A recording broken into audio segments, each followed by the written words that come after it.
তো hello guys, আজকে হলো জামাই ষষ্ঠী আর এখানে আমাদের রান্নার আয়োজন শুরু। মা এখানে মাছ ভাজছে, প্রত্যেকেরই একটা করে রান্নার দায়িত্ব পড়েছে, কিন্তু মার অনেকগুলো। আর আমি এখানে রান্না করবো চিংড়া মাছের ঝাল।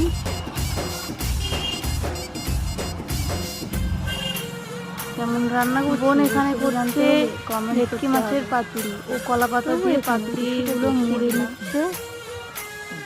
এটা ওর দায়িত্ব, ও করবে এইটা রান্না।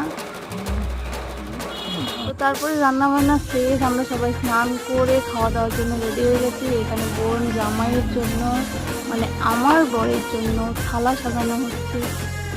তো আমার মেয়ে ভাবছে আজকে যেহেতু আমার জন্মদিন, তাই জন্য থালাটা বোধহয় আমার জন্য সাজানো হচ্ছে, কিন্তু না, ওটা আজকে জামাই ষষ্ঠী যেহেতু, তাই জন্য ওটা জামাইয়ের জন্য সাজানো। থালাটাকেও সুন্দরভাবে সাজিয়ে জামাই খাবে পেট